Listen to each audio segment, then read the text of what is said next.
So it's a nice time we meet for the session of financial reporting. This is for section 3, CPA. So for today, we are going to do a question of 2015 September. That is a question of consolidation, so that we can understand when a parent acquires a subsidiary, how are you supposed to consolidate? As the parent now, how are you supposed to consolidate for the operations of that subsidiary? So this is the relevant question. That is September 2015. So question 1. So it says, on 1st November 2014, B Limited acquired 60% of the equity share capital of S Limited in a share exchange of 2 shares of P Limited for 3 shares of S. On this date, the shares of P were trading at shillings 8 each. So here you are told that P acquired 60% of equity shares of S. So, and you know that when an investee company is acquired between the percentage of 100, between the percentage of 100 up to 51, so that is from 51% onwards to 100%. So if the percentage rise between that bracket, so 51 to 100, we say that the other investee company, like now here, S would be called a subsidiary because now it rises between the percentage of 51 to 100. So which means that P Limited is the parent because it's the one which acquired that S. And they acquired S up to 60%. So I have said if the investee companies, his percentage rise between the percentage of 51 to 100, that investee company is a subsidiary to the parent. If it rises exactly at 50%, we call it a joint venture. Then if it rises between the percentage of 20 to 49, we call it an associate. So for this scenario, S is a subsidiary of the parent, P.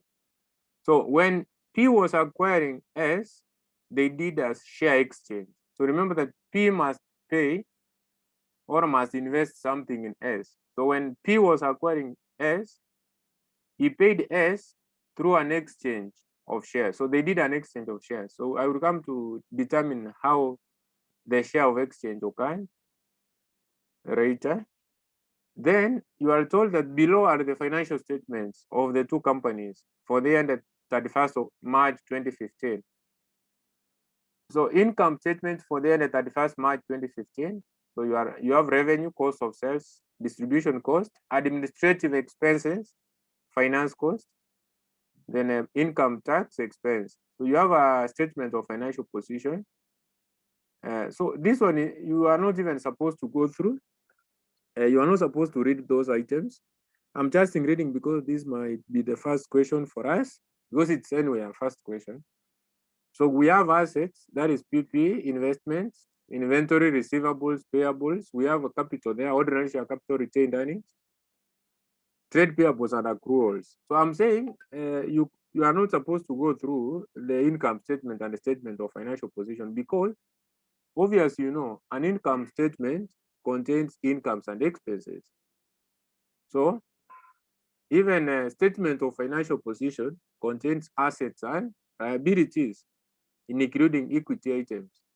So the main area now, the main part where now you have a task to interpret what is containing in that part, what is contained in the part is under additional information. So in this part of additional information, number one, they say that the issue of shares on acquisition of S has not yet been recorded by P Limited. So remember that when we started this question, I said that when P was acquiring S, they did a share exchange. So whereby they said that S, they said this, B acquired 60% of the equity share capital of S in a share exchange of 2 shares of P for 3 shares of S. So on this date, shares of P were trading at shillings 8 each. They were trading at shillings 8 each. So which means that we need to record this concerning the share exchange. So I will come to do a working later.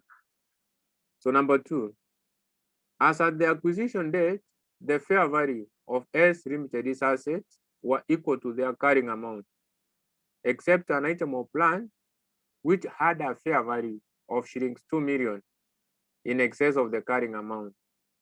The plant had a remaining useful life of 5 years, that is a remaining useful life of 5 years as acquisition date. S Limited has not revalued its assets. So there's something under group accounting we call revaluation. There's something called revaluation on assets. There's something called revaluation on assets. So revaluation, we always say that it's the difference. Revaluation, we always say it's the difference between the fair value,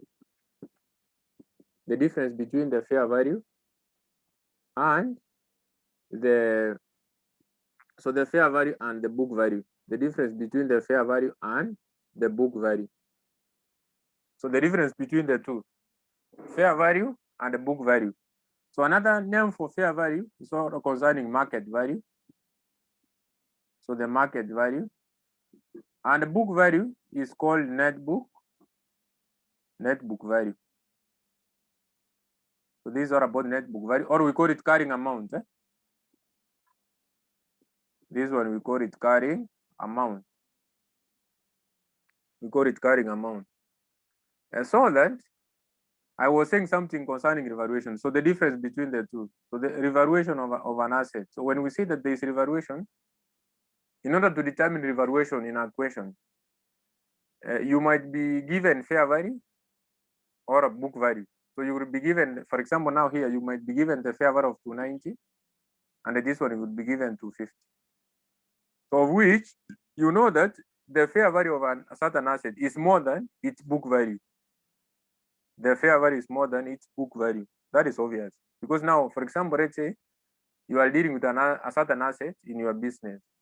So the value at which you can record the asset in your books is different from the market value of the same asset. Is different from its market value of the same asset. So that's why I'm giving an example whereby the fair value is 290 and the book value, or we call it carrying amount, is 250. So the difference between the two is what we call revaluation gain. Is what we call revaluation gain. Or the examiner can say that the fair value was in excess of the book value by a certain amount.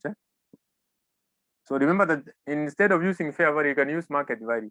Instead of using book value, you can use carrying amount. You can use carrying amount. You can use the carrying amount. So he's saying that the fair value was in excess of the book value. That is the same case is trying to talk about the revaluation. That is another way is trying to talk about the revaluation gain. Because if we have said fair value is 290, then carrying amount is 250. And saying that the fair value was in excess of the book value by 40. So you can see it's just the same thing, like giving you 290 and 250 for the fair value and book value respectively. Or they can say that the book value was below. The book value was below. So the book value was below. The book value was below the fair value by 40. So that one remains again to be a revaluation gain. That one remains to be a revaluation gain. So you can now see here in this question, I was trying to interpret this. For the guys who were present, I think you know already, but I was trying to bring it closer for the guys who have joined today. So you can see like now here note 2, they were saying that as at the acquisition day, the fair value of S Limited's assets were equal to the carrying amount, except an item of plant which had a fair value of 2 million in excess of the carrying amount. So that is revaluation gain. So when there's a revaluation gain, obvious, you have to determine for depreciation under charge. You have to determine for the depreciation undercharge. You have to determine for the depreciation undercharge. So the depreciation undercharge. Because now in this scenario, let's say we have here a carrying amount of 250. Then you are given a fair value of 290. So remember that when you are subjecting this asset to depreciation, which figure could have you used? Which figure could have been applicable? Someone, when you are charging depreciation, let's say on the asset whereby you are given the book value of 250 and we have the fair value of 290. You could have determined depreciation using which figure? 250 or 290? Which amount could have you been which amount could have been subjected to depreciation? Ball?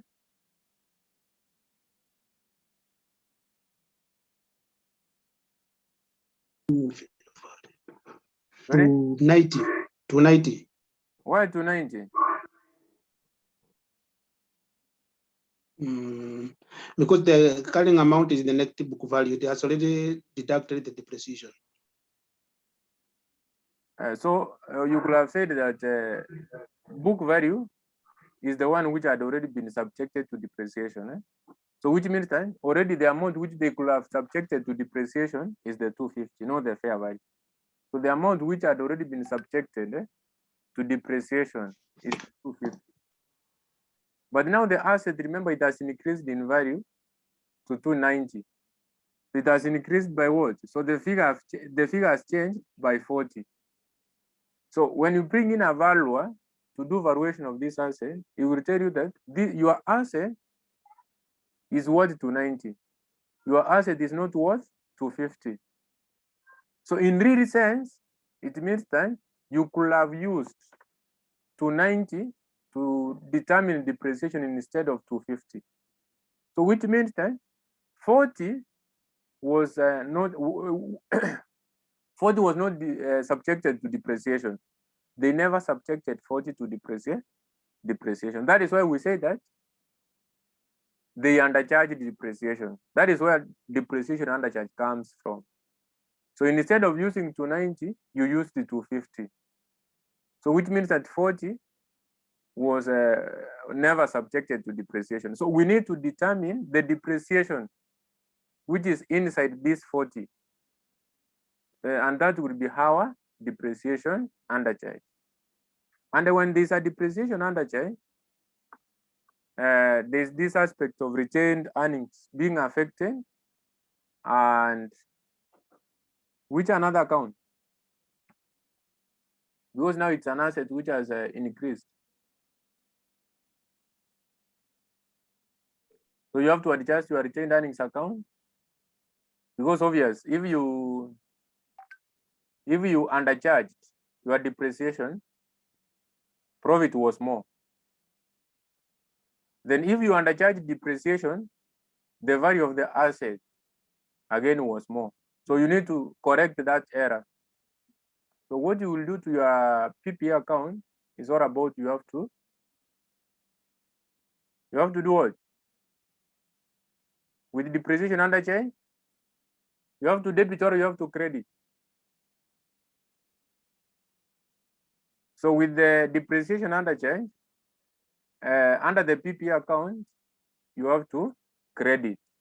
So credit PPA account, debit retained earnings. But never be worried with the double entries, but that is what you are supposed to do. And that is what I will do. Even if I will do it direct, that is what you are supposed to do with depreciation undercharge. It affects two accounts, retained earnings account and the PPA account. So which under PPA account you credit, then retained earnings you debit. But for now, what I could urge you to know is on how to determine revaluation. Is on how to know that there is depreciation undercharge. The other work of posting, I will show you a direct way to post in the relevant statements. Right now, in order now to determine this depreciation undercharge, other than those interpretations, you have to take revaluation now. You multiply with the depreciation rate you will be provided with. Or if you are given the remaining useful life, you have to divide in a simple way.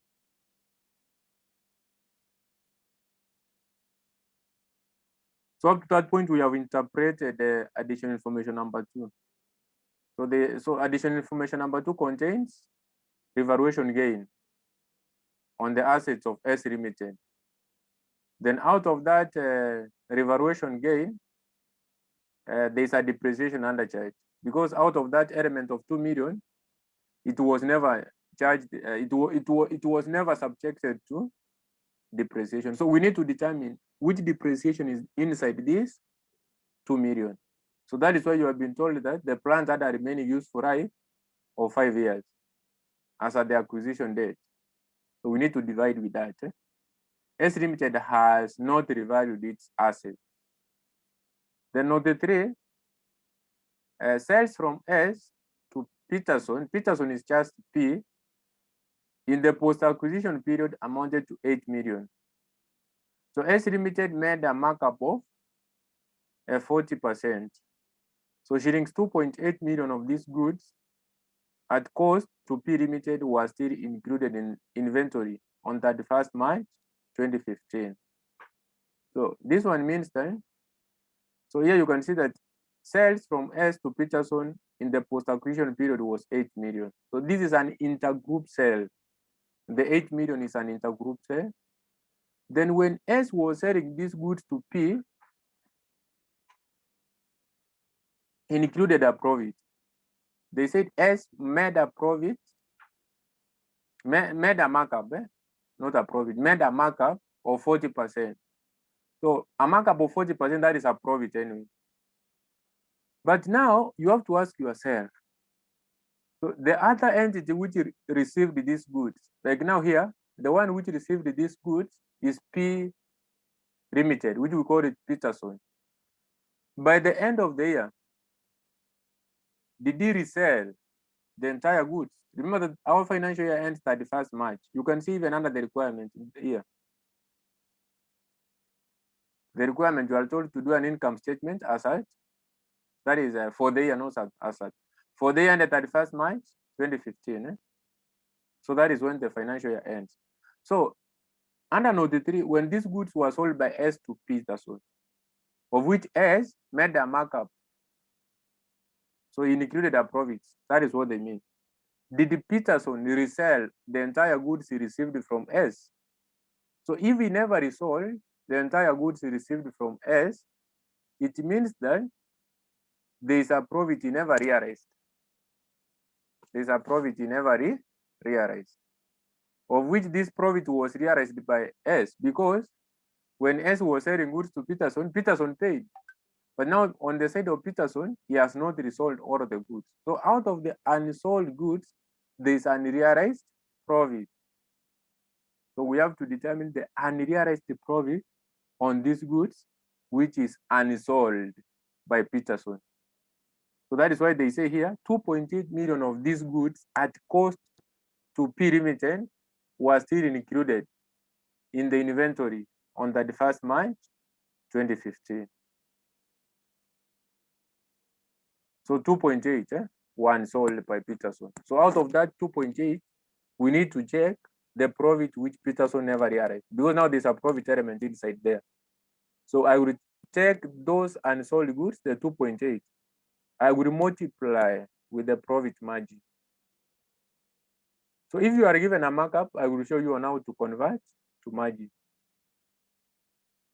Then number 4, they said that S Limited's trade receivables include 800 due from P Limited, which did not agree with the corresponding payables.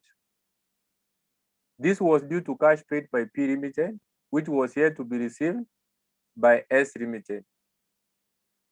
Who can give this one a trial? Number 4. I know some guys here we have been doing. Sorry? Note number 4 simply means that there is a cash in transit. Yes, there's a cash in transit. So other than cash in transit, before, let's say if they could have For example, say that S Limited trade receivable include 800 due from P, which do not agree with the corresponding payables. Up to that point, without giving you the last sentence, you could have said, what is that? Let's say they could have eliminated the last sentence in note 4. That could have been Intergroup sales. intergroup. Sales. Intercompany owing. Yes, it's an intercompany owing, not sales. Sales is the one which the sales is the one which I already talked about, you know, the 8 million. Intergroup sales is when one entity sells to the other one. Then after this intergroup sales, we check now the other entity which received the good, did it resell? So that is why I said we compute and there is profit on stock on those goods. Like now 2.8 was never resold by Peterson. So out of 2.8, we check for the nearest profit. But now in this scenario, note 4, if they could have just given you the first sentence without the second one, without the second part of this note 4, that one could have been an intergroup owing, an intergroup outstanding amount. So it could have been that S was demanding some amount from P, because they say S Limited trade receivable include 800 due from P, which did not agree with the corresponding payables. So up to that point, we could have said that there was an outstanding amount between the two entities. And in group accounting, when there's an outstanding amount, when, for example, A owes B a certain amount, like now here, for example, B owes S 800. Now let's say this amount has not been paid by the end of the year. So this amount will never be carried forward to 2016. Will never be carried forward to the next financial year. It's cancelled out in the current year, whereby you adjust your trade receivables by crediting and the trade payables by debiting. So you reduce both sides. So when I credit my trade receivables, I have when I credit, I have subtracted. When I debit my trade payables, I have subtracted. That is how you cancel out an outstanding amount which has not been paid by the end of the year. But it's only between the group members. I have not talked about non-group members like associates and joint ventures. Anyway, any transaction with associates and joint ventures, if they could have been present, we don't consider them. It's only I will consider few items. The parent is entitled to few items like profit, dividends, and the current investment. But the transactions which are with associates and joint ventures, we don't eliminate because they are non-group members. The subsidiary is the only group member. So parent and or subsidiaries, so we call them group members. So like now, but now for this note 4, it was not an intergroup owing in real sense because they went forward to say that why was there a misunderstanding? This was due to the cash paid by P, which was yet to be received by S. So there's an amount which P had already paid, which S had not received. So which means that the amount was on the way. So that's why we say it was on transit. So what you do, remember that obvious, this is a material transaction. So S will receive. So we need to adjust the cash account. So when money comes in, do you debit your cash account or you credit? What do you do to the cash book? Accountant? You debit. You debit, Yes. Yes, you debit your cash. Then which another account can we credit? Because now there's an amount which had already been paid. It was only in transit. Which account can I subtract? Which account can I reduce? That is what I mean. When you pay something which was outstanding, which account do you reduce? The bank or cash. No. So remember that this is someone who was owing you money. Debtors, No, Debtors. Yes. So you debit cash, you credit debtors. So I'm trying to bring to your attention, other than telling you that add here, subtract here, again, you need to know why am I subtracting, I'm adding there. Because once I will come to a question, I will just tell you add this here, subtract here. I will not open the T account. That is what I'm trying to interpret where you are supposed to debit and credit, but I will not use them because I will never open the T account. But now behind that, you need to know why did I subtract this? Why did I add this one here? So that is why I'm trying to talk about them. But if you will be capable of even not understanding the debit and the credit, but understanding that this is added here and this subtracted here, you are okay to do an exam and pass. Because in consolidation, there's nothing examiner brings in the additional information other than UPS, UPFA, depreciation overcharge, depreciation undercharge, intergroup sales. So anyway, once I will do 3 questions, you will see that you will be able to see that these things under the additional information, they're just the same. Let's continue. Number 5, they say that P Limited had a policy of accounting for any non-controlling interest at fair value. The fair value of goodwill attributable to non-controlling interest in S Limited was 2.4 million. So when you have something concerning non-controlling interest, fair value, what is supposed to come into your mind is that you are supposed to do goodwill using full method. So there's something called goodwill, of which goodwill is just an economic benefit expected from an asset. All the notes I'm talking about are in your handout, which I had already shared some minutes ago. So I'm trying to bring them to your attention. So everything is in that handout. So here they are saying that P Limited has a policy of accounting for any non-controlling interest at fair value. So when you are doing goodwill, goodwill is an economic benefit expected from an asset. Like now, let me use a good example in Kenya. Like now we have these private companies like, let's say Safaricom. And Safaricom has a good reputation. So it has a good reputation. Due to the good reputation, obviously it gets customers. So it gets revenue out of that.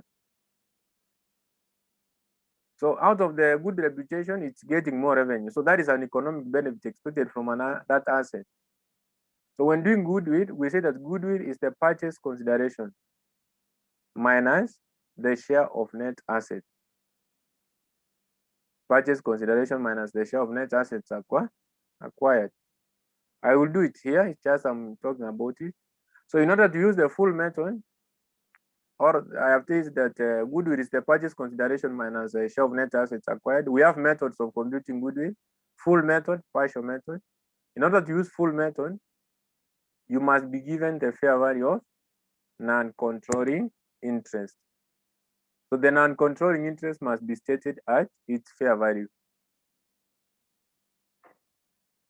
So which means that goodwill coming up from the use of full method is attributable to the parent and the non-controlling interest. But in order to use partial method now, there is no fair value of the non-controlling interest which will be provided. So which means that the NCI, the non-controlling interest, will not be measured with its fair value. So if the NCI is not measured with its fair value, when determining your goodwill for the relevant subsidiary, for example, you are required to use a partial method. Then they said number 6, neither of the company declared dividends in the year ended 31st March 2015. So there is neither of the company which declared dividends. So you are required to do an income statement and you are required to do a consolidated statement of financial position. So let us now start the computational part.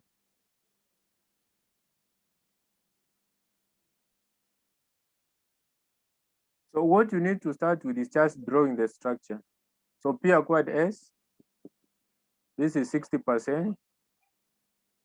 So then we have an NCI obvious of 40% here. but not obvious for this question. So because now P acquired S up to 60, so the percentage unacquired in S is 40, and that one we call it an uncontrolling interest.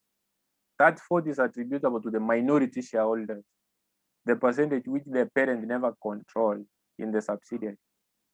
So then you will come and check the dates. Our financial year ends 31st March. It ends 31st March 2015, if I'm not wrong. That is the period when our financial year ends. So that is correct, because I can see even the requirement. You are told to do an income statement for the year as at that period. So which means that my financial year will be starting on 1st April 2014. Because now if it's March, you are given 31st March. You move to the next month, 1st April, but now the year will be the previous one. That is how you determine 12 months without even counting. Then now you need to know when S was acquired. That is the major thing. That is why I've drawn this. So when was S acquired? October. So S was acquired up. So S was acquired here on 1st October 2014. B Limited acquired 60% of the equity shares of S. 1st October. 1st October. So that is 1st October 2014. So which means that this subsidiary was existing for many months. 6, because October, November, December, that is 3 months, plus 1st January, February, and March. So the 3, 4, so anyway, the total of 6. So the subsidiary S was existing for 6 months. So now we can do a consolidation. So P is the one which is consolidating the operations of S. So we say P Limited, consolidated income statement, consolidated income statement. So that is for the year ended. So it was for the ended 31st March 2015. 31st March 2015. So you start with revenue. We will start with revenue. So the revenue for the parent and the subsidiary. You are free to give me these answers. So revenue is 170. The subsidiary is 84,000. So that is 170,000. 170,000 plus. But now we need to apportion the 84,000 for 6 months.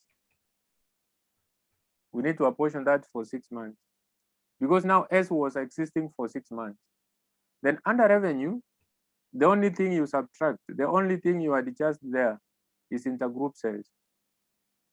And the intergroup sales must be between the parent and subsidiary. So that is the only thing you subtract, the intergroup sales. And I remember very well, it was 8 million.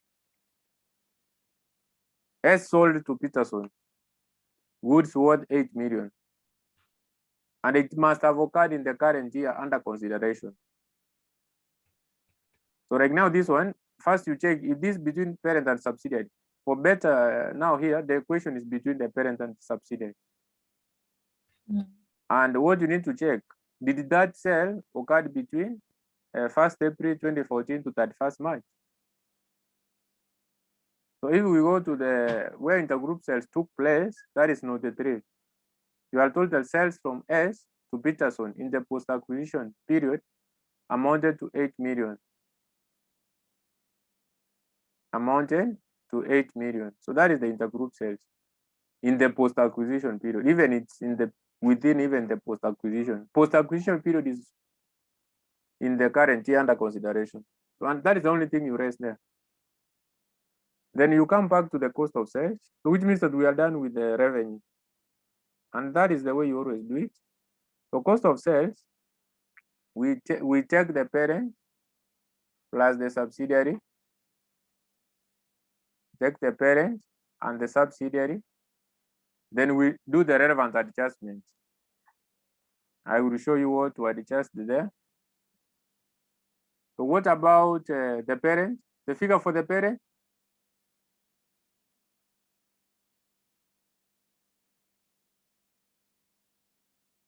$126. And the other one is 64, eh? Yes. Yeah. So 126.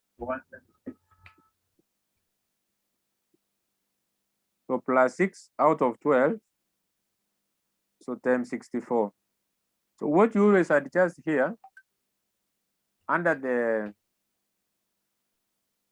cost of sales, first you minus the intergroup sales, the one you subtracted under the revenue. Then after that, you ask yourself, on these goods which were being sold, the 8,000, the other entity which received them, did he resell the entire goods? I remember very well when S was selling goods to Peterson, he made a markup.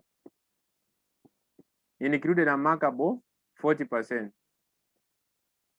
Then this goods was from S to Peterson. These goods were from S to Peterson. So the selling price was this 8 million. But now this Peterson never resold 2.8 of these goods.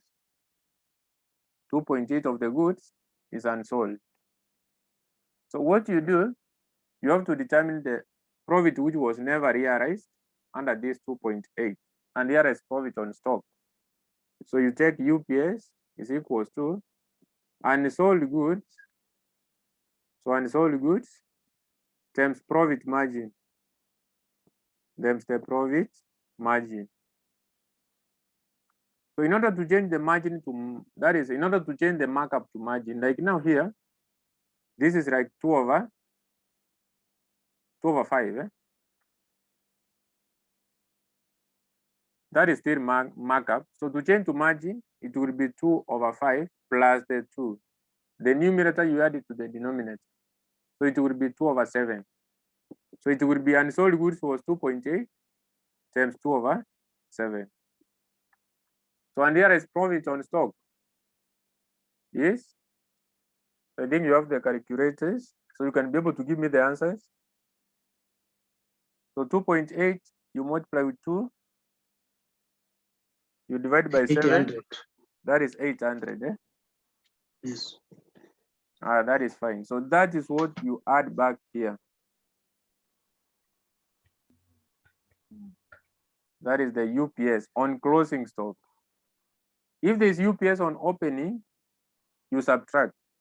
So if there was UPS on opening stock, I could have subtracted there. Subtract UPS on opening stock.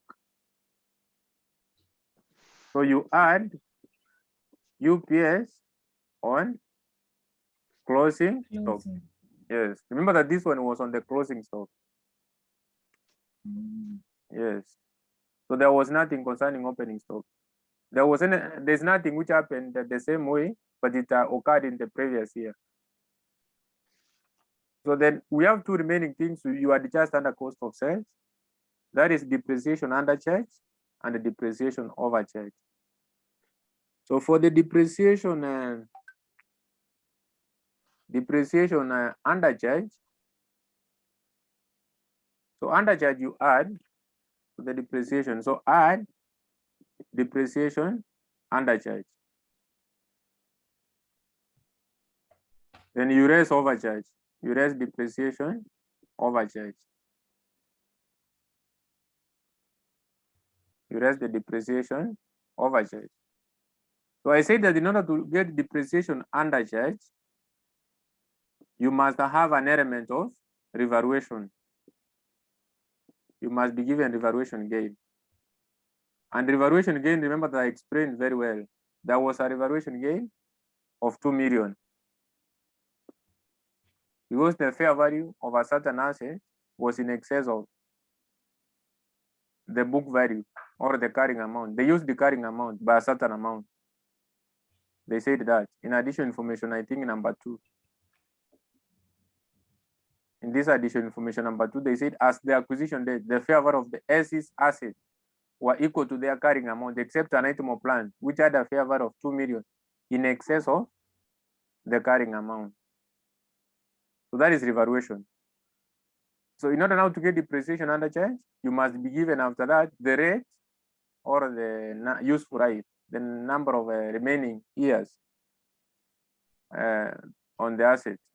So the plant had a remaining useful life of 5 years as at the acquisition date. So which means that I will just take my revaluation to get depreciation under charge. I will take the revaluation, I will divide by with 5. But remember what you are getting here is annual. So, and S was existing for many months. Remember that it was on the assets of S. You have to multiply with 6/12. So you are getting 400, now it's 200. No. Yeah? We were getting 800. You are getting 800. 2000 divided by 5. Oh, 400. Yes. Then you multiply 6/12. That is 200. 200, yeah. Yes, that is 200. So 200 is the one you add here. Then you subtract depreciation over. If there was depreciation over charge, I could have subtracted. And in order to get this depreciation over charge, you always take UPFA. There's something called UPFA, terms depreciation rate. If there's useful life, you divide. So what is this UPFA?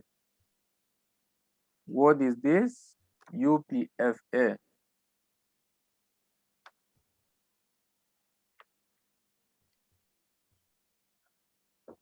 So when we talk about UPFA, that is unrealized profit on fixed asset. This comes in when there's a sale of fixed assets. When there's a sale of fixed asset, intergroup sale of a fixed asset. So let's say, for example, now S could have sold a fixed asset to P for 200, making a markup, let's say, for example, of 20%. So when a fixed asset is sold to another entity, like now P will never resell. This asset is not meant for resell, no resell. So since there is no resell, P will never realize the profit he paid to S. P will never realize the profit he paid to S. That is why we have to determine the profit which P never realized. So you have to take the UPFA is equals to the value at which the asset was transferred, the transfer value, times the profit margin, then times the profit margin. That is how you get it. Right now, here it could have been 200 times a margin. If a markup, here markup is 20%, that is 1/5, because 20% is like a fifth. So it would be a sixth. After determining your UPFA, in this, for example, in that illustration, they could have told you that, like now I'm saying that S sold an item of plant to P for 200, including a markup of 20%. Then they will continue and say the group charges depreciation at 20%. The group means the parent and subsidiary. So which means that when S was selling the asset to P, S already charged the depreciation. Then P receiving the asset, P will subject the asset to depreciation again. So which means that they have done a double depreciation. So that is what we call depreciation overcharge. And that is determined by taking UPFA, which I have already interpreted here. You multiply with the depreciation rate, which you will be given. So if you are not given the rate, you will be given the remaining right. That is the useful right. So you take your UPFA, you divide. with the remaining useful life.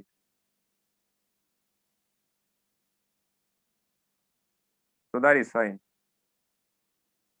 So there was nothing like intergroup sales. There was nothing like intergroup sales of a fixed asset in this equation of ours. So which means that under the cost of sales, again, we are done with the adjustment in respect of the equation which is given.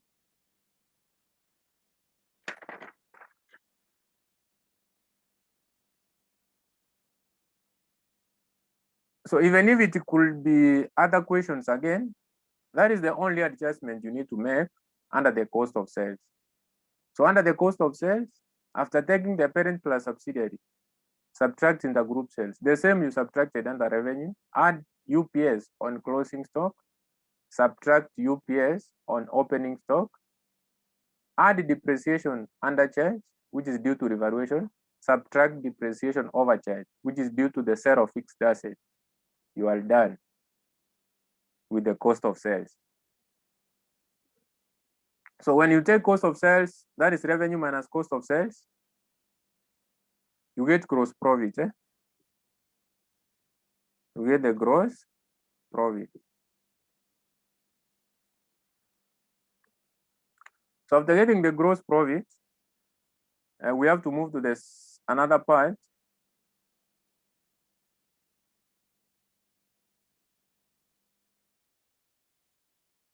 So now the next thing is all about the expenses according to the question.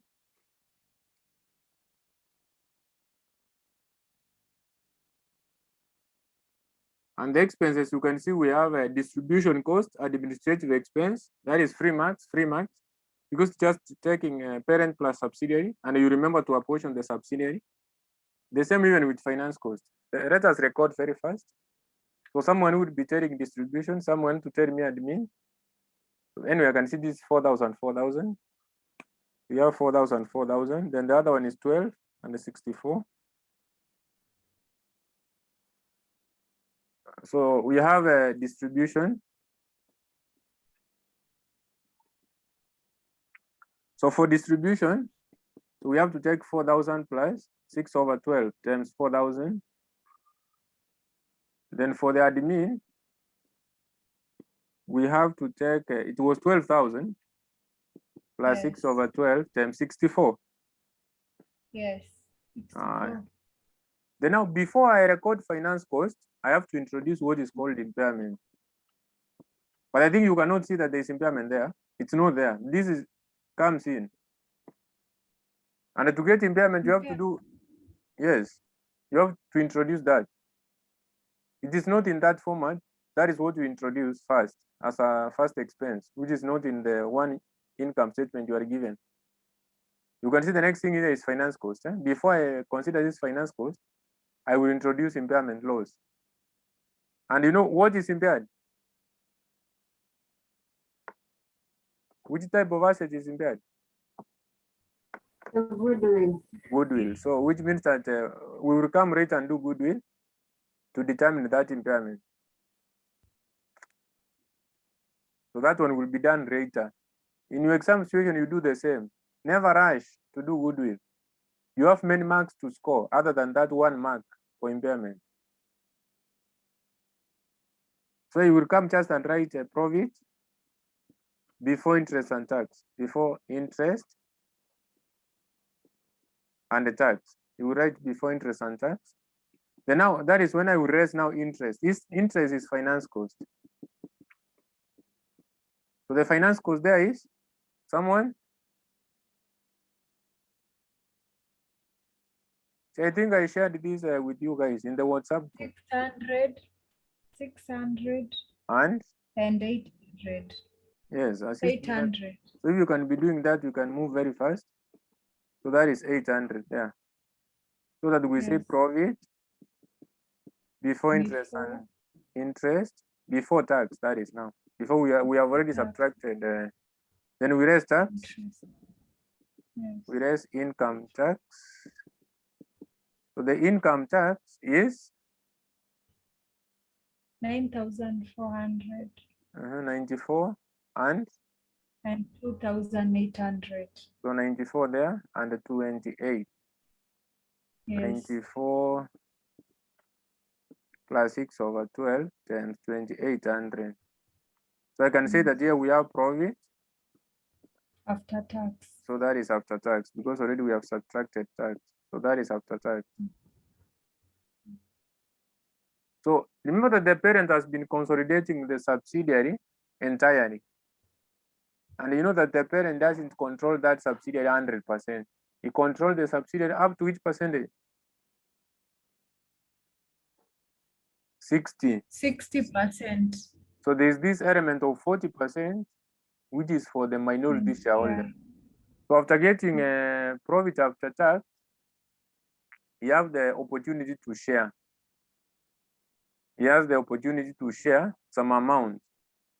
So profit attributable. So you might share something. So you have to share something here. Profit attributable to NCI. Then profit attributable to parent. Profit attributable to parent. So I need you to give me the revenue. You give me the cost of sales. Give me the gross profit.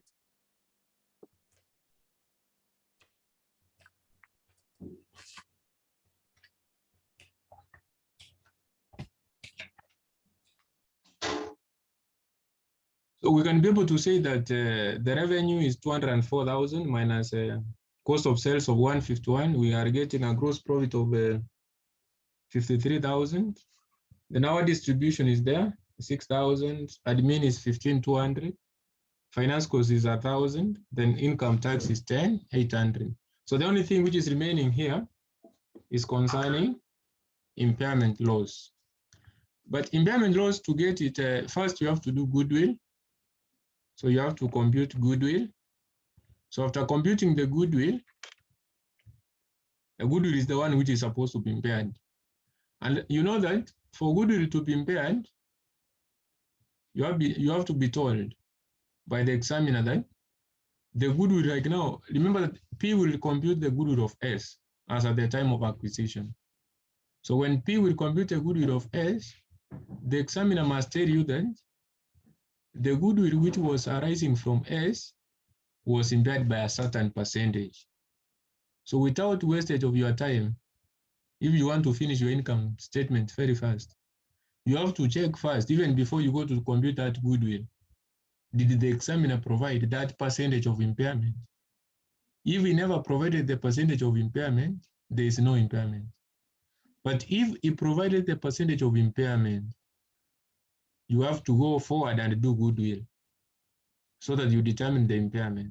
But now if there is no percentage of impairment, which is given, there is no impairment loss. Did he provide according to this question? No. So he never provided. Under the additional information, there was nothing, right? Impairment of goodwill. Even if yes, I will come later to do goodwill because goodwill is an uncurrent asset under the statement of financial position. But for now, I need to finish my income statement first. So which means that this impairment is just a dash.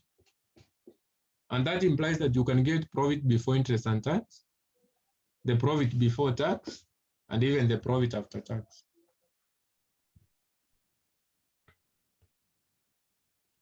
So if you take Profit before interest and tax, your 31,800.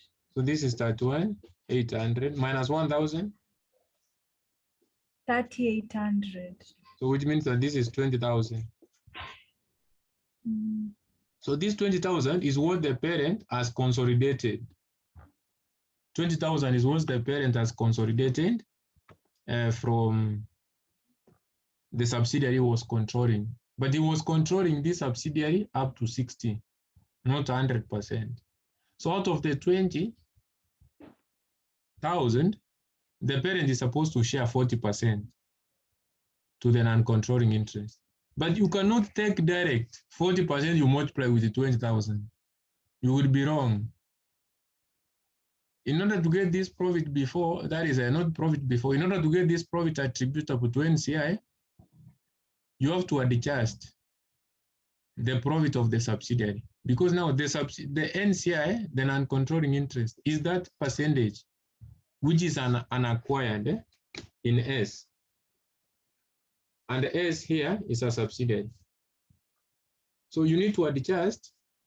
We need to check the profit which was there in S, so that we adjust before getting the percentage now, before getting the relevant figure, which we need to multiply with that percentage of 40%. Let us do it practical for more understanding.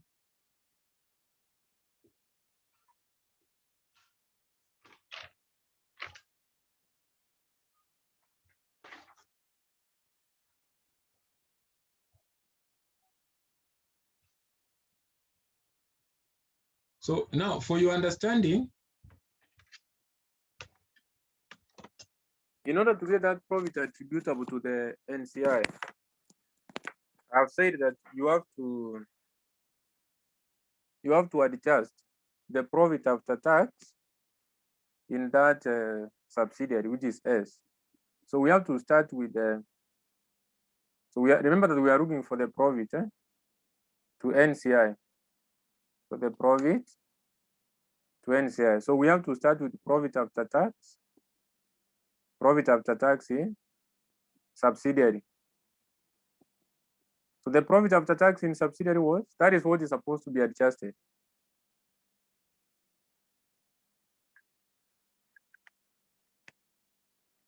So the profit attributable to, that is the profit after tax. Profit after tax to the profit after tax in subsidiaries. 6,000. So that is 6,000. So this is 6,000 here.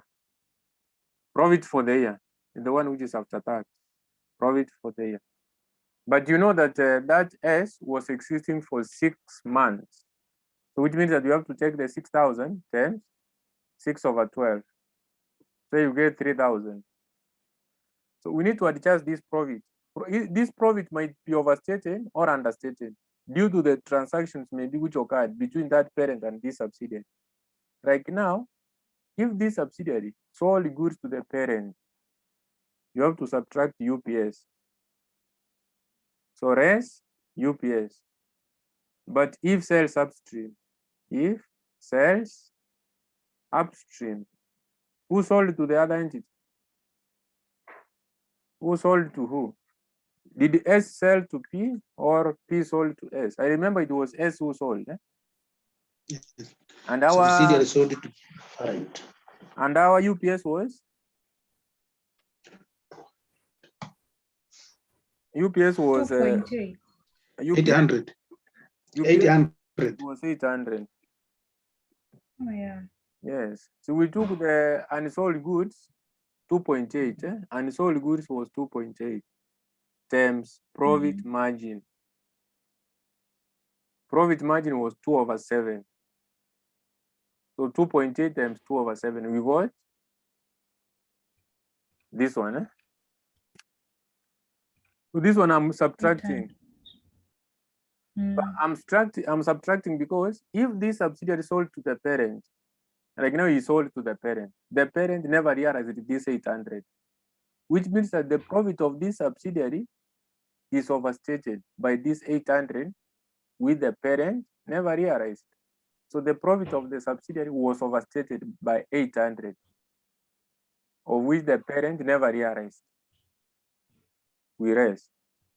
Another thing which you subtract is concerning depreciation undercharge. So if you understate your expenses, what happens to the profit? Is the profit more or less? Obviously, if you understate your expenses, the profit will be more. So like depreciation is one of the expenses. So to correct an understated expense, we need to raise because the profit was more. They are charged an expense which is lower than the one which was supposed to be charged. So was there depreciation undercharge?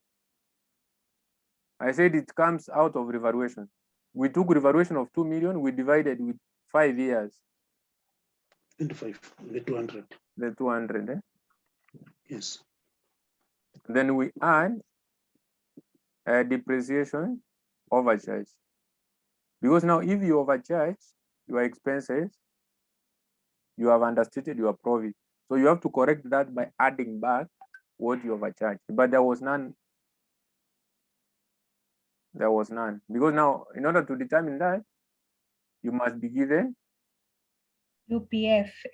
UPF, intergroup sales of fixed assets, that is. And finally, you have to raise impairment. Impairment loss. But for this to be applicable, if full method was used, even if we could have used the full method, this question, there was no impairment. You told me early enough there was no percentage of determining this. Even if we could have done goodwill, there's nothing you are given like percentage of impairment to calculate on the goodwill, which we will compute later. So which means that up to this, we have adjusted our profit. So the profit adjusted here is 2,000. 2,000. So Yeah, the NCI profit will be now 40% of the 2,000. 40% of the 2,000. So that is 800. 800. So 800 is what you are supposed to record here. So the balance goes to the parent. So 20,000 minus 800. 19. 12. 19, 12. 20,000 minus 800. 19,200. 1,200. So that is 19,200. 200. Yes, and that is the end of the income statement. So let's continue to the part of a statement of financial position. So we say a P limited. That is P limited. So consolidated statement of financial position as at 31st March 2015. So we start with non-current assets. So for the non-current assets, we have to start with the PPE, property, plant, and equipment. So for the property, plant, and equipment, so you would be giving me the figures. So if you are not in a silent place, you can give me the figures. So like now this one is 6,900 plus 8,900. 6,900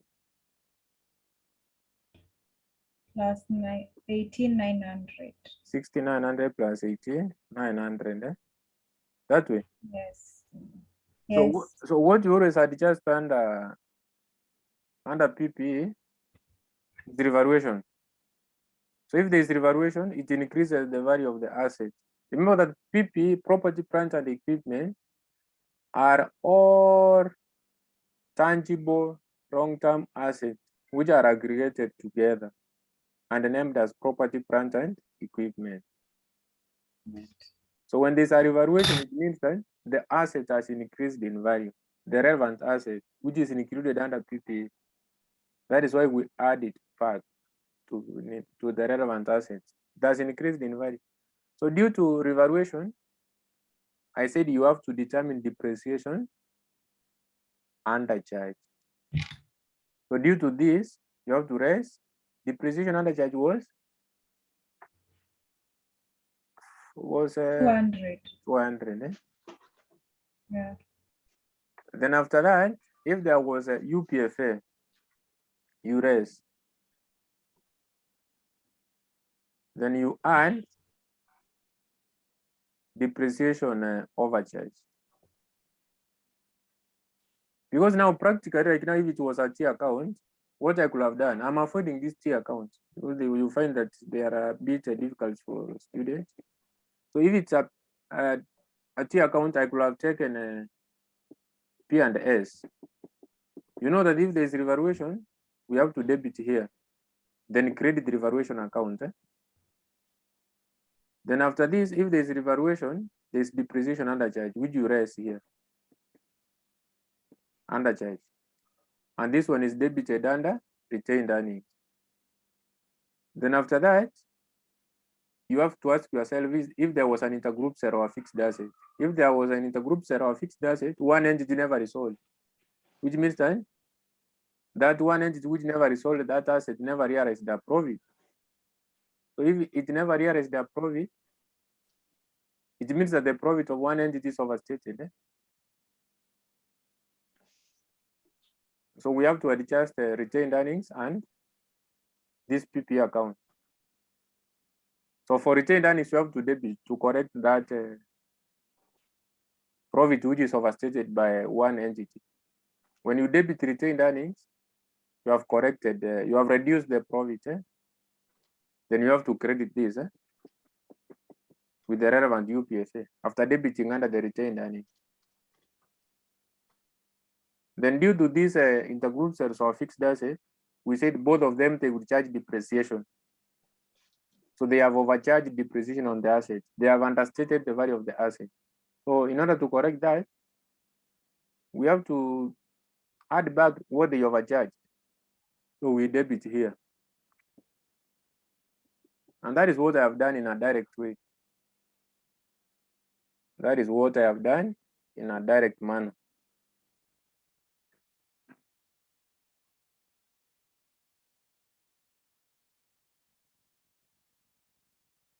So then we have the next one is investment property. This is direct. Someone to give me those answers, those items. 2300. So investment property. So it's 2300 plus 6,300. 6,300. Yes. So after that, I will introduce goodwill. So goodwill will be done later. This one will require working because goodwill is not even there in the statement, but we have to do to check when the parent acquired a subsidiary. As at the date of acquisition, the goodwill was.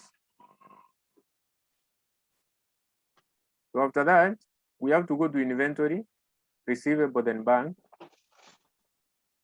So for inventory, so this is current assets. So inventory is parent plus subsidiary. So for the parent plus subsidiary, so that is 080. 12,080, 5,000. So you have to adjust only two things here. You have to raise UPS. So UPS was 200. 800. It was 800. Then you have to add goods in transit.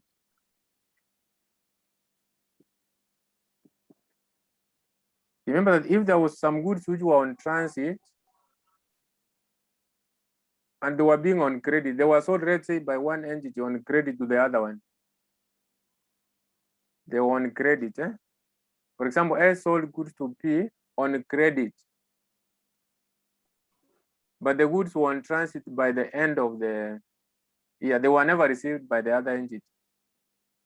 So obviously, when they will come to the other entity where they were supposed to be received, it will increase the inventory. That is why I'm adding to inventory the goods in transit. Then and again, if they were on credit, again I have to adjust my trade payable by again adding, because now the creditors balances is increasing.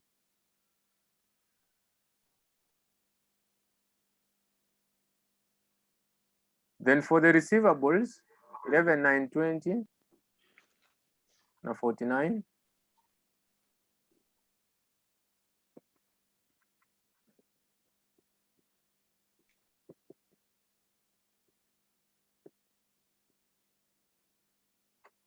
So 11,920 and 49. So what you are supposed to adjust here again are two things. If there was an outstanding amount, that is an intergroup owing, which had not been paid by the end of the year, we need to cancel out by adjusting under this receivable and under the payable down there under current liability. Then what again I will adjust under receivable is cash in transit. So I have to reduce the owings. Then I have to reduce the cash in transit because now the entity which was supposed to pay has paid. So he has to reduce his debtors balances. So we say there was an intergroup. There was a cash in transit of 800. That is correct. There was Yes. that cash in transit of 800. I think that's when I talked about it earlier now. That is according to additional information number 4. S limited trade receivable include 800 due from P, which did not agree with the corresponding payables. This was due to cash paid by P, which was yet to be received by S. So it has been paid, it's only that it has not been received. So we have to subtract there because it has been paid. We have to reduce the debtors balances. Then that 800 will be added under the cash or bank account. When they will come in, they will come into the account. So under bank, we have to add the 800. So after taking 8,000 and 3,300.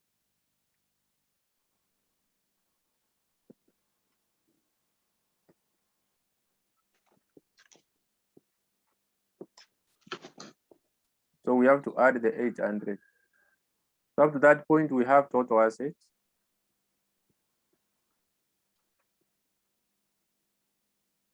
Total assets.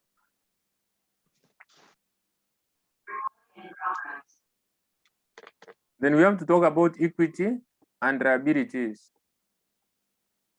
So the equity and liabilities. So we have to talk about ordinary share capital, share premium. They will be, these items will be present. I will show you how they will come in because I remember that working we will do concerning the interchange of shares when P was acquiring S. That is where I will get my total ordinary share capital and share premium. So it will affect this ordinary share capital, which is here. So then we have retained earnings and we have to introduce NCI. So we have retained earnings and NCI. So there's nothing here you could have just recorded direct other than getting a working. So this one needs a working, this one needs a working. Even the two, they need some adjustments. So you just write them that way, then you just go and record what is direct. So non-current liabilities.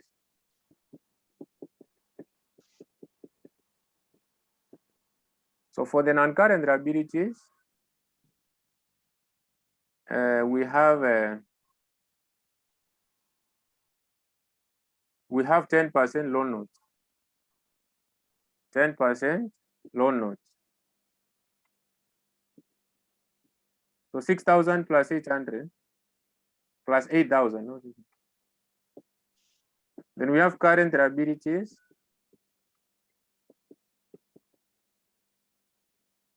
So for the current liabilities, we have which one and which one? We have trade payable. That is 12,300. 12,300. So payables. 12,300 plus 70,50. 70,50. So here I said you have to raise the intergroup owings.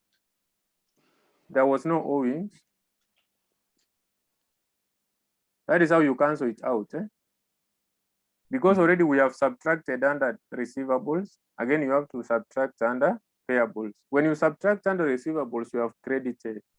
When you subtract under payables, you have debited.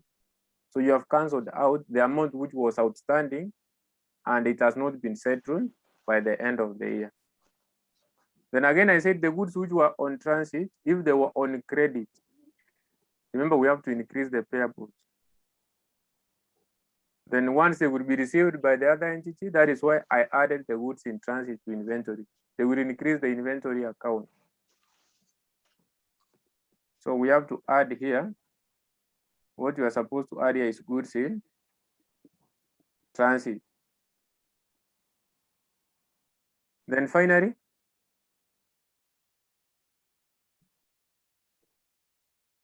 Accruals.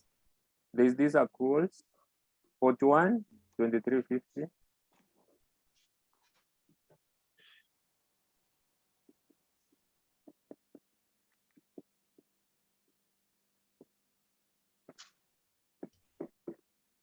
Here we have total equity and liabilities.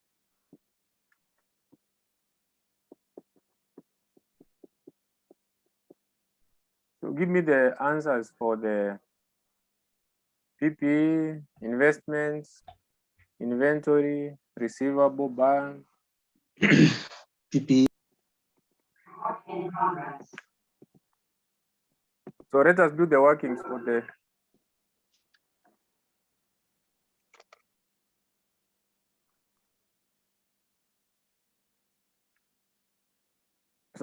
workings for the remaining part. So that is a goodwill.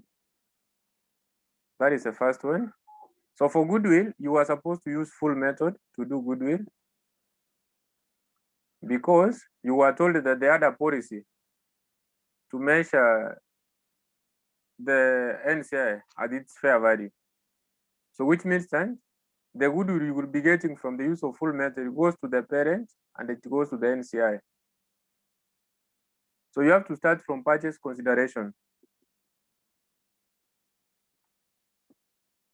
You have to start from purchase consideration. So purchase consideration, the amount which the parent paid to acquire the investee. Yes. You have to determine how you arrived at that. So on how we arrived at this is through this share exchange. So on 1st October 2014, P acquired 60% of the equity share capital of S in a share exchange of 2 shares of P Limited for 3 shares of S. So they did an exchange of shares, 2 shares of P for 3 shares of S.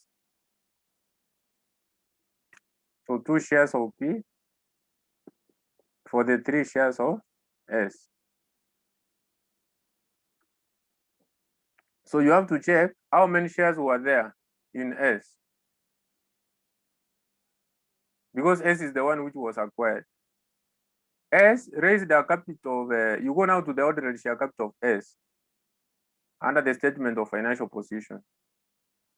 Ordinary share capital, S raised the capital of 8,000. Per value was 1 shilling, which means that he issued how many shares to raise this 8,000? He issued 8,000 shares, because if you take 8,000 divided by 1, it remains to be 8,000 shares. So in order to raise a capital of this value, there was a share of 8,000 which he issued. So that is what you need to equate with. But remember that P acquired S up to 60%. So he acquired 60% of the shares. He acquired 60% of S.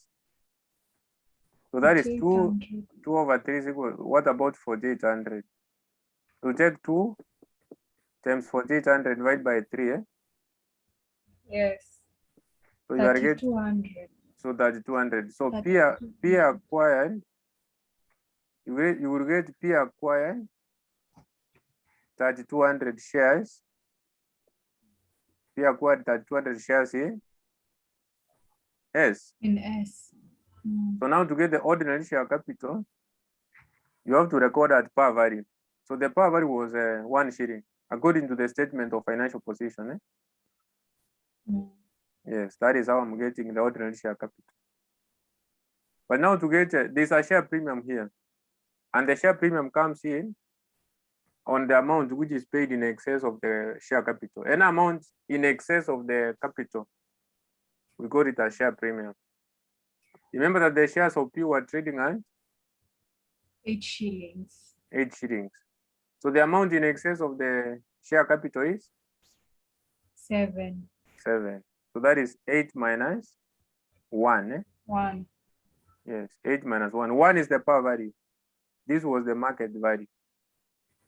So you take, that is a share premium. So 32 times the 7. So what are you getting here?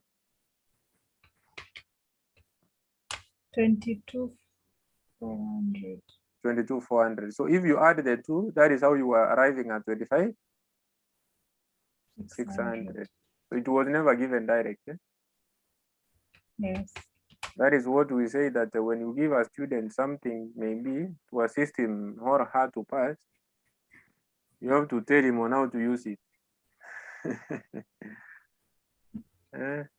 So then we have the fair value of the NCI. So in order to use this full method, you must be given the fair value here of the NCI. Did they provide? So what the examiner went ahead to give you is the answer, by the way, concerning the NCI. He gave you the goodwill of the NCI instead of giving you the fair value of the NCI. Even if, yes, they said that we use full method, he went ahead to give you the answer for the NCI. You can see note 5 here, they say, P had a policy of accounting for any non-controlling interest at fair value, which is okay, we use full method up to that point. But the examiner went ahead to say that the fair value of goodwill, if he could have said the fair value of NCI, is when I could have recorded that amount up there. But now he gave you the answer for the NCI. So the fair value of goodwill attributable to the non-controlling interest is 2.4. So he gave you the answer, but he provided the answer. So there's nothing like this. What he gave us is the answer down here. So let us minus share of net assets.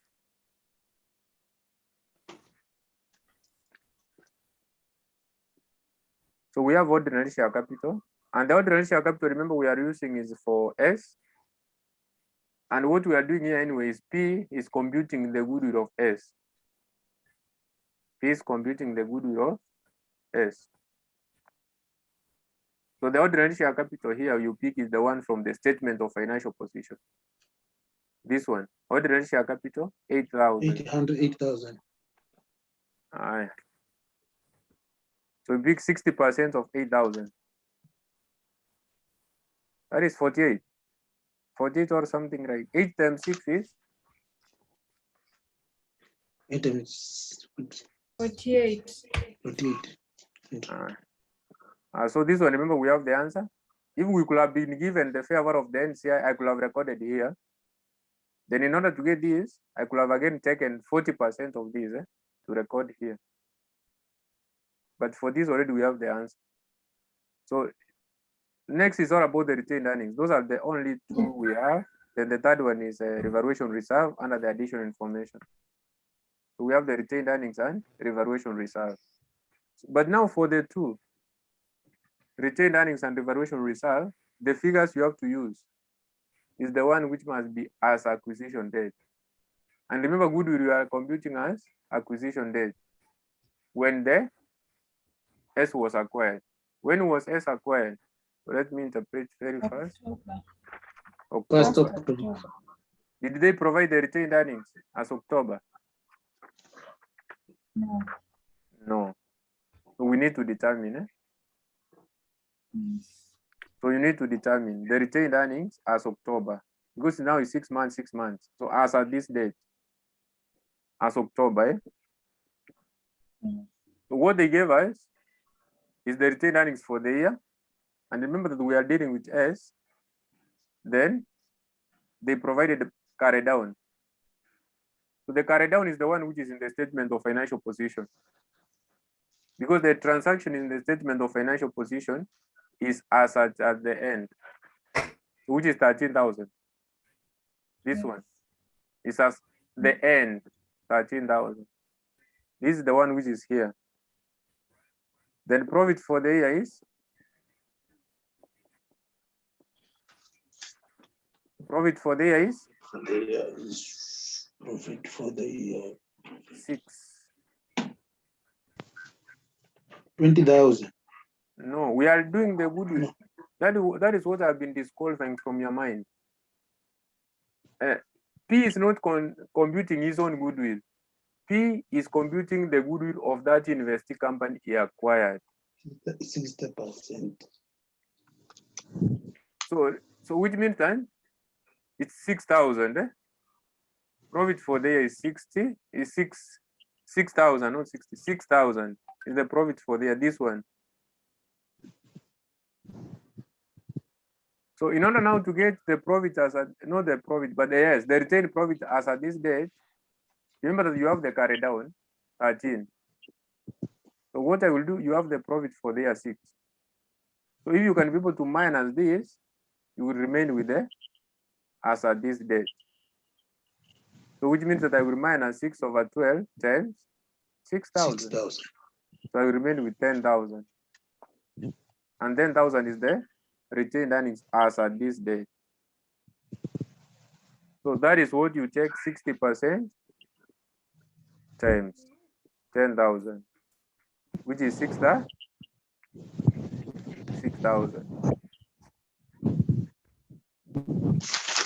Then this one again, you have to take 60% times 2,000. Revaluation reserve was direct. You were told the revaluation gain. You were told that the revaluation gain was a certain figure as acquisition date. Maintain your background. There's someone who is in a.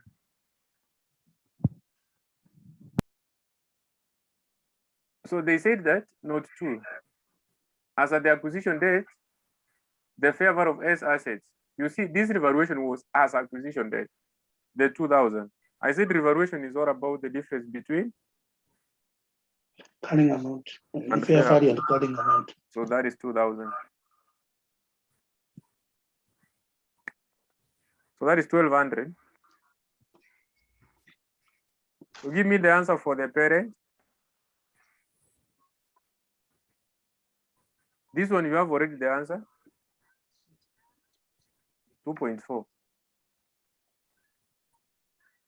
The fair value of the goodwill attributable to NCI was given 2.4.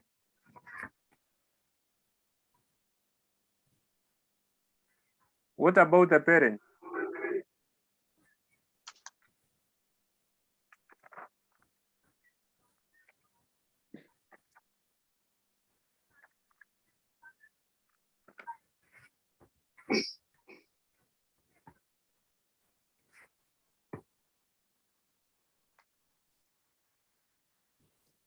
So which means that this is the 13,600, then you add the 2, you get a total of 16,000. So we can record this now, total goodwill under the non-current assets.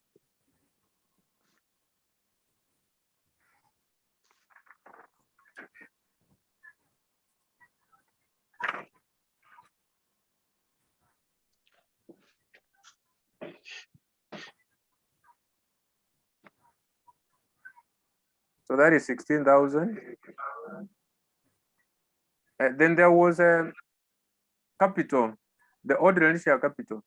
So the ordinary share capital in some scenarios, you obviously pick for the parent. This one is for the parent. Even for the share premium is for the parent. So that is why first for the ordinary share capital, I have to pick the one which was there for the parent. Then I add again the one which P acquired. When P acquired the shares in S, there was that capital we got from the working when we were looking for the purchase consideration. So which means that our ordinary share capital for the parent here is 20,000. 20,000. The one which is given in the statement is 20,000 plus the one we got here of 32. So we have to add 32 here. Then the share premium is 22,400. 22,400. So which means that this is 23,200. So we will be remaining with only 2 workings, and we will be done with the question. That is retained earnings and NCI, and that one requires around 10 minutes.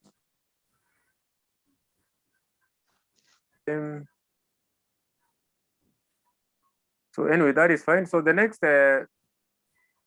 working is concerning now. Let's do the NCI. Then once I do the NCI is the only one I open the T account. Then obviously the others you have been seeing, we do direct. So for the NCI, you start with the net assets on the credit side.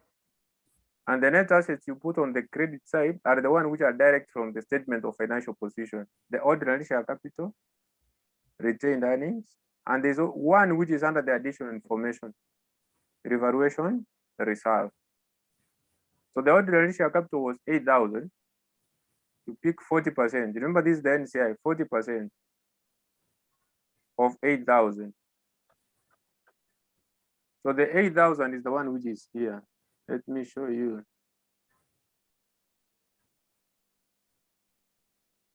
So the ordinary share capital, the one which is here, 8,000. The retained earnings, again, you pick this one, 13,000. So 40% of 13,000. Then after that, there was a revaluation gain and additional information number 2 of 2,000. Then after that, what you put here is goodwill. Goodwill of the NCI. It was 2,400. That one is recorded direct. Then depreciation overcharge. So there was no depreciation overcharge. Then if there's depreciation overcharge here, on this side is a depreciation undercharge. So depreciation undercharge, 40%, the depreciation undercharge was 200. Because it was out of revaluation. Revaluation was 2,000. Over the useful life 5, we got 400, but for 6 months. S was there for 6 months. Then here we include UPS, if sales, upstream, it was a sale upstream. It was a sale upstream. So you pick 40% of 800. Then after that, what you finally record here is concerning impairment. So impairment loss. But for this one to be applicable, if full method was used, but there was none. So this format is very easy to get it into your mind because you know you deal with net assets the way they are, the first 3, and even any other net asset which would be there, then goodwill of that NCI and depreciation overcharge. If here you have overcharge, this side is an undercharge, including UPS, if sales upstream, and impairment, if we use the full method. So which means then,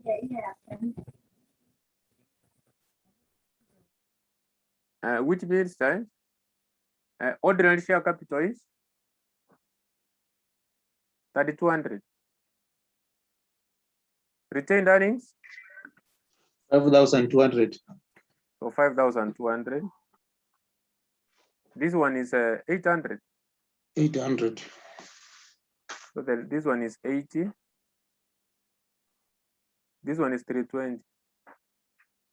So if you add this, add the credit side, then you give me the figure which will go to the consolidated statement of financial position here.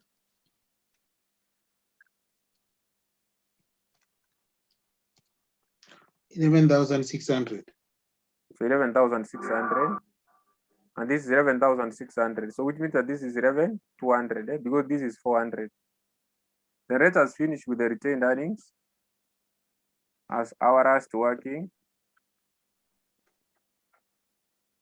So retained earnings, what I will do here is the same as what you are supposed to do concerning the statement of changes in equity. So if you are told for consolidation to do a statement of changes in equity, the statement of changes in equity contain only the retained earnings portion. So which you have to start with the retained profit, a balance brought down. So So for the P and S, then you add the profit for the year. Not profit for the year, that profit attributable to parent. Profit attributable to parent. Profit attributable to parent. Then you have to raise dividends paid by the parent.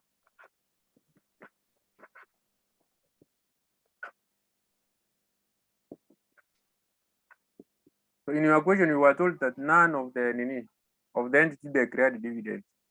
This one was 19,200. I think you remember very well. From our income statement,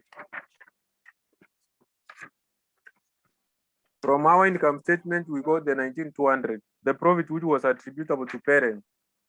This one. So let us now check the balance breakdown. So for S, it will be 0. Because this entity was acquired during this year. There's no way it can have a breakdown here. For it to have a breakdown, maybe it was acquired the previous year. For any investing company which is acquired during the year or even at the start of the year, the balance breakdown for the retained profit is 0. Maybe if it could have been acquired the previous year is when we could have said that it has a balance breakdown. What about for P? For P, you are given a balance carried down and you are given a profit for the year. So the balance carried down for P, retained profit carried down for P was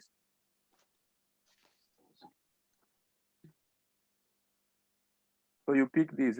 You see the retained earnings from the statement of financial position. Yes, 70,800.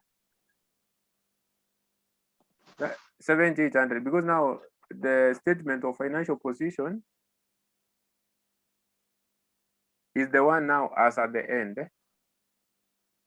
So that retained profit is as at the end. What about profit for the year?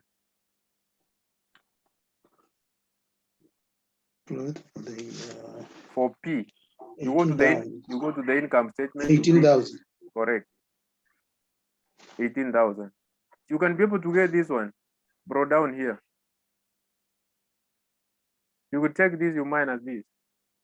You get this, which is, so you pick 7,800 minus 18,000. 52,800. 52,800. Add your answer with the 19,200. 72,000. So that is 72,000. And that is the relevant retained earnings.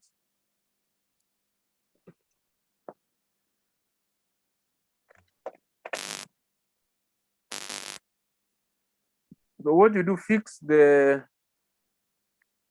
two in your statement, 11,200 and the 72. The way I will do here, then balance. So let me show you. So this is we have 11,200 and this one was 72. Then balance the equation. So it was not this one I have displayed. So for the assets, I have to change when we did for the assets. So for the assets, so it's that way. So now you can balance. So does your assets, the total value here, balance with the equity and liabilities?